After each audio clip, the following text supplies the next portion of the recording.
Now welcome you all back to the next part of this chapter, and in this video I will be proving to you that the sum of potential energy and kinetic energy, which is also called mechanical energy, is always constant. And I will show you that one kind of energy is converted into another kind of energy, and the sum of potential energy and kinetic energy for a system is always constant. उसके लिए I have taken one example.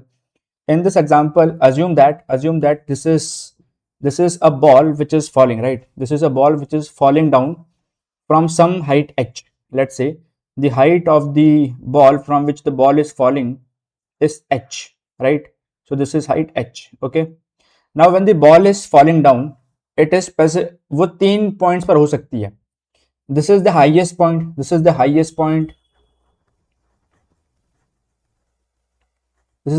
point of the ball. वो height h पर है from the surface of the earth. ठीक है. जब वो ball गिर रही होगी तो मान लो this is my point A. वो गिरते गिरते किसी रैंडम पॉइंट बी पर भी आएगी. ठीक है. और फिर वो जैसे टच करने वाली होगी ग्राउंड को, तो वो मेरा पॉइंट हो गया सी. अब मुझे प्रूफ करना है कि टोटल एनर्जी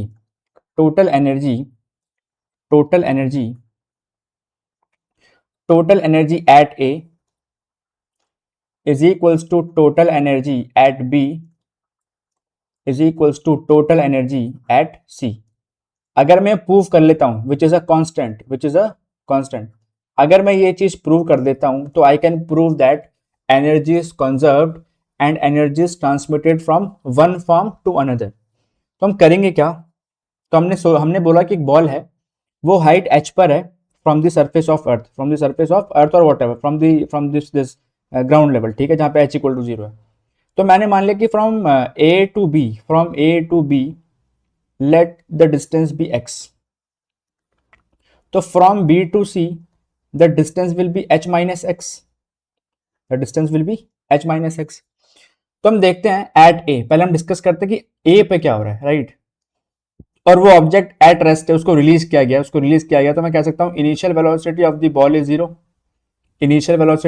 इज 0. तो मैंने किया एट ए, मैंने लिखा eight A velocity is 0, that is initial velocity is 0, object is at rest. I can say that kinetic energy at A is 0 as velocity is 0, but the object is at the highest point at point A. A पर जो रखा है वो object वो h height पर है, तो उसकी पोटेंशियल एनर्जी क्या हो जाएगी?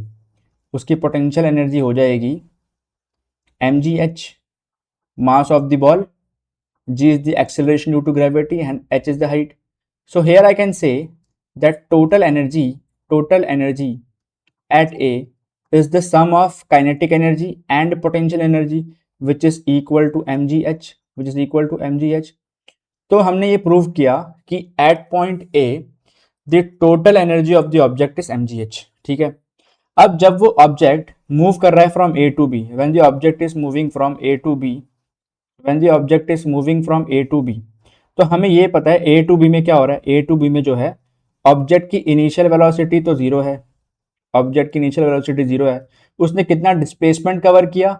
उसने एक्स डिस्प्लेसमेंट कवर किया. ठीक है. एक्सेलरेशन ड्यू टू ग्रेविटी है जी. तो क्या मैं वेलोसिटी एट बी निकाल सकता हूँ? क्या मैं वेलोसिटी एट बी निकाल सकता हूँ? ठीक है. पहले वो करते हैं. तो मैं कौन सी इक्वेशन यूज करूं? I can use the equation v square. तो v B square minus u square is equal to 2as, तो 2g इंटू एस कितना है? x. ठीक है. अब u मेरा 0 है. Since u equal to 0, u कितना दे रखा है? 0 दे रखा है. तो मैं इसको लिखूंगा V B square is equal to 2gx. अच्छा. b पर एट बी हमने निकाला कि velocity of the ball is 2gx. Velocity का जो स्क्वायर है वो 2gx है. तो can I say kinetic energy at B is equal to half M V square और 1/2m इंटू 2gx. तो 2 से 2 कैंसिल हो जाएगा. Kinetic energy at B will be mgx. mg not x, it is mgh minus x. sorry, I'm sorry, it is mgx only, my bad, it is mgx only, mgx, ठीक है। now can I find the potential energy at b? तो potential energy at b is equals to mgh, but h कितना है? पहले h था x, मतलब पहले h था ये पूरा ग्राउंड से लेकर a तक h था, अब h कितना है? अब है h minus x, h minus x, ground से जो उसकी हाइट है वो कितनी है? h माइनस एक्स। तो पोटेंशियल एनर्जी हो गई मेरी mg h minus mg x। तो अगर मैं लिखूं total energy at B, total energy at B will be kinetic energy at B plus potential energy at B. तो काइनेटिक एनर्जी एट बी कितनी है? mg x, kinetic energy at B कितनी है? mg x plus potential energy at B कितनी है? mg h minus mg x। तो mg x से mg x cut जाएगा, बचेगा मेरा mg h, बचेगा मेरा mg h। तो टोटल एनर्जी यहां पर भी कितनी आई? mg h ही आई, इक्वेशन नंबर 1 की तरह। इक्वेशन नंबर 2 में that is total energy at B, वो भी कितनी आई? mg h ही आई। अब चलते हैं आगे, और जब हम आगे चलेंगे, तो आगे में क्या करना है? आगे में निकालना है सी पर। कहां पर? सी पर। तो हम लिखेंगे motion from A to C, motion from A to C. अब ए टू सी के लिए initial velocity again zero, S कितना हो जाएगा? एस मेरा होगा टोटल डिस्टेंस एच, भाई ए से लेके सी तक डिस्टेंस कितना है? एच ही है ना, तो टोटल डिस्प्लेसमेंट कितना हो गया? एच। अच्छा, acceleration due to gravity G, और वेलोसिटी एट सी हमें निकालना है, वेलोसिटी एट सी हमें निकालना है। तो हमने देखा अगर मैं वो वाली इक्वेशन अप्लाई करूं, v C square is equals to u square is equals to 2as, तो s कितना है? h 2gh। तो जो मेरा वी सी स्क्वायर है, वो कितना आ गया? 2gh, क्योंकि u तो जीरो है, क्योंकि u कितना है? u is zero. अच्छा, तो अगर मैं काइनेटिक एनर्जी एट सी निकालूं, तो वो आएगा मेरा हाफ m इंटू वी सी स्क्वायर, तो half into m into 2 into g into h. ये 2 से 2 कटेगा, तो मेरा अगेन आंसर क्या है? mgh। अगर मैं सी पर देखूं कि पोटेंशियल एनर्जी क्या होगी, तो सी पर h इक्वल टू जीरो हो गया, तो पोटेंशियल एनर्जी मेरा mgh होता है, h तो जीरो है, तो potential energy at C will be zero. तो potential energy at C will be zero, तो टोटल एनर्जी एट सी वो कितनी आएगी? mgh ही आएगी। तो ये होगी मेरी इक्वेशन नंबर 3। अब equation number 1, equation number 2 and equation number 3 दोनों में ही टोटल एनर्जी हमेशा mgh आ रही है, जो कि एक कांस्टेंट है। तो इससे साबित होता है कि एनर्जी कंजर्व्ड है। एनर्जी क्या है? कंजर्व्ड। यहां पर पोटेंशियल एनर्जी है, वो यहां पे कन्वर्ट हो गई kinetic energy and plus potential energy में, और ये जो पूरी एनर्जी है, ये पूरी कन्वर्ट हो गई इसकी काइनेटिक एनर्जी में, जब वो नीचे टच कर जाएगा। तो एनर्जी क्या है? कंजर्व्ड है। वो हर जगह कितनी है? mgh। यहां भी mgh, यहां भी mgh, और यहां भी mgh। तो इसको हम कहते हैं कंजर्वेशन ऑफ एनर्जी। अब इसका एक एग्जांपल, बेस्ट एग्जांपल क्या है? इसका बेस्ट एग्जांपल है पेंडुलम। क्या है? पेंडुलम। तो अगर मैं पेंडुलम देखूं, और लेट्स से हम ये एग्जांपल ले लेते हैं, इसमें क्या, एक रैंप है। तो जब हम रैंप में एक देख रहे हैं, यहाँ पे देख क्या रहे हैं हम? यहाँ पे ये देख रहे हैं कि ये एक हाइट है, एक हाइट से जो है एक बस नीचे गिर रही है।